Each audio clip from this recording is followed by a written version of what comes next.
میرے آقا علیہ السلام خاموش رہے. اللہ نے یہ آگے ساری آیتیں حضور علیہ السلام پہ نازل کر کے بتا دیا کہ مجرم تو توما بن ابیرک ہے.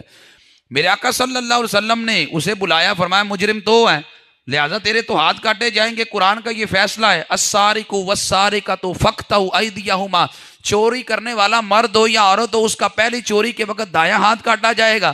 دوبارہ چوری کرے تو بایاں پاؤں کاٹا جائے گا.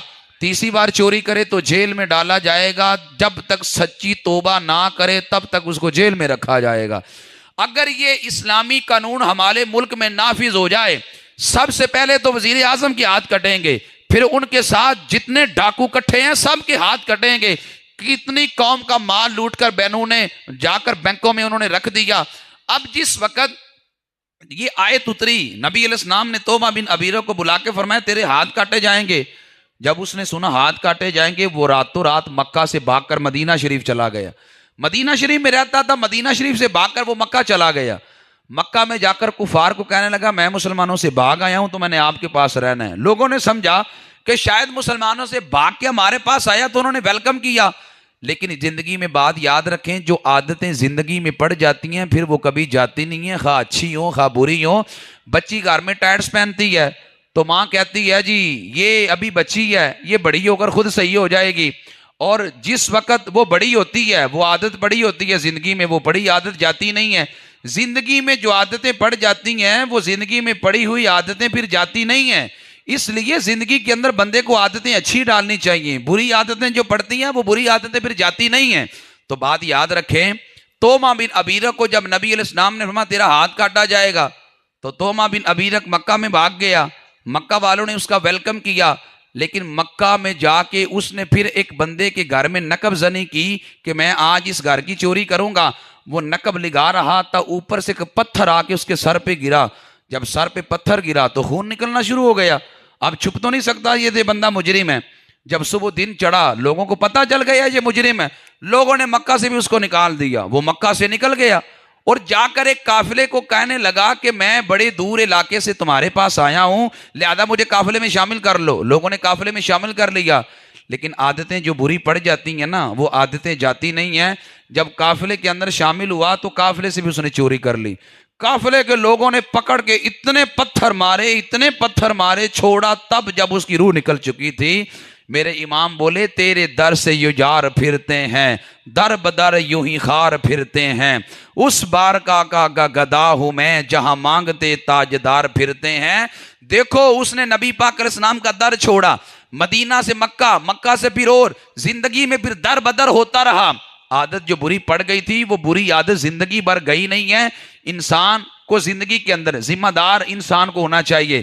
انسان کی زندگی میں سب سے زندگی گزارنے کا سنہری اصول یہ ہے, انسان کو زندگی میں ذمہ دار ہونا چاہیے. ذمہ دار کس کو کہتے ہیں؟ یہ گھڑی میری ہے, میں اس کی حفاظت کرتا ہوں, یہ ذمہ داری نہیں ہے. یہ پرنا میرا ہے, میں اس کی حفاظت کرتا ہوں, یہ ذمہ داری نہیں ہے. یہ پگڑی میری ہے, میں اس کی حفاظت کرتا ہوں, یہ ذمہ داری نہیں ہے. گھر میں پنکھا لگا ہوا تھا, میں نے بند کر دیا, فضول چل رہا ہے, یہ ذمہ داری نہیں ہے. ذمہ داری یہ تھی کہ دوست کا موبائل کسی جگہ پہ رہ گیا تھا تو میں نے اٹھا کے اس کو واپس منو ان کر دیا ہے, یہ ذمہ داری ہے. ذمہ داری یہ ہے کہ میں مسجد میں آیا, ایک پنکھے کے نیچے نماز پڑھی, جب میں جاؤں تو پنکھا بند کر کے جاؤں, یہ ذمہ داری ہے.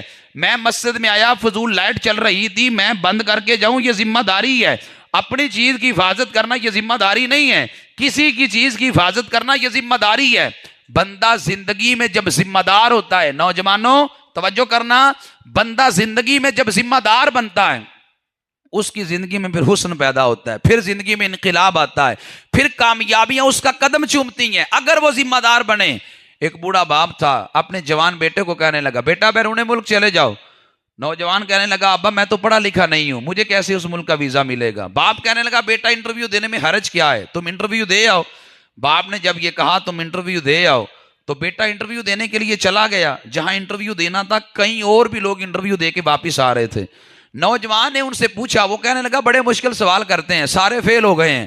نوجوان کہنے لگا میں نے دل میں سوچا بھائی یہ تو پڑھے لکھے ہیں, میں تو پڑھا لکھا بھی نہیں ہوں, تو مجھے واپس چلے جانا چاہیے. تو کہتا دل میں خیال آیا چلو چلا ہی جاتا ہوں, زیادہ سے زیادہ یہی ہوگا نا مجھے فیل کر دیں گے.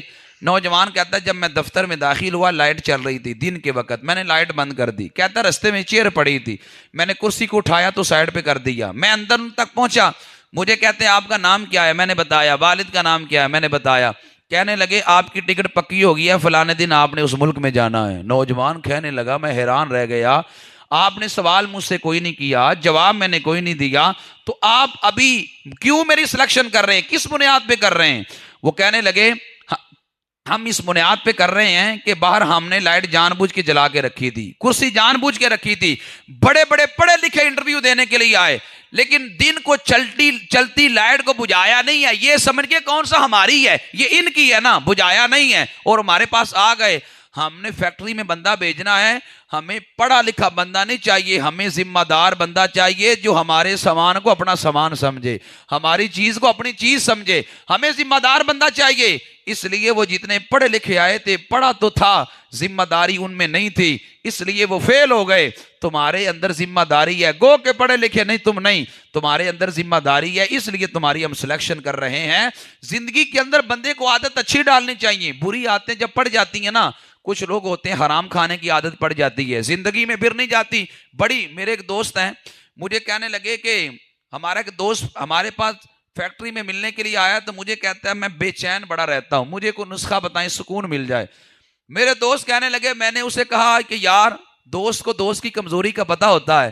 وہ میرا دوست کہنے لگا، میں نے اس بندے کو کہا یار بے سکونی اس لیے ہے کہ حرام کھانا چھوڑ دے تو یہ سکون ہو جائے گا. کہنے لگا اے گل نہ کرو کو اور گل کرو، یعنی یہ تو ہم نے کھانا ہی کہنا ہے، ہماری فطرت ثانیہ بن چکی ہے، یہ بات نہ کرو، بات کوئی اور کرو. جب عادتیں پڑ جاتی ہیں نا، بندہ چھوڑنا بھی چاہے تو نہیں چھوڑی جاتی.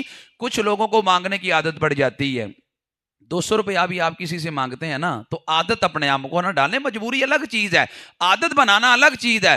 آپ کو گھر میں مجبوری تھی، آپ نے دوست کا موٹر سائیکل مانگ لیا، یہ مجبوری ہے. لیکن آپ نے اگر جب بھی بازار جانا ہے تو دور سے موٹر سائیکل لے کے جانا ہے، یہ بری عادت ہے. اپنے آپ کو بری عادت جب ڈال لیں گے تو وہ عادتیں چھوڑنا بندے کے لیے مشکل ہو جاتا ہے. زندگی کے اندر اپنے آپ کو کبھی بری عادت نہ ڈالیں. اقبال کے بیٹے جاوید نے لکھا، ابا جان آپ کا نام بڑا چلتا ہے، آپ کے نام پہ کسی سے کچھ قرضہ لے لوں. اقبال نے اپنے بیٹے کے نام پہ پوری نظم لکھی، کہا بیٹے دیار عشق میں اپنا مقام پیدا کر، نئے زمانے نئے صبح و شام پیدا کر، میرا طریق امیری نہیں غریبی ہے، خود ہی نہ بیچ غریبی میں نام پیدا کر. اقبال نے کہا بیٹا خودداری بہت بڑی دولت ہے. آج اگر تو نے کسی سے قرضہ مانگ لیا، ساری زندگی تو مانگتا ہی رہے گا، ساری زندگی کسی کے سامنے ہاتھ پھیلاتا ہی رہے گا. غیرت اور خودداری بندے کے اندر بڑی دولت ہے. یہ خودداری اور غیرت بندے کو اپنے اندر پیدا کرنی چاہیے.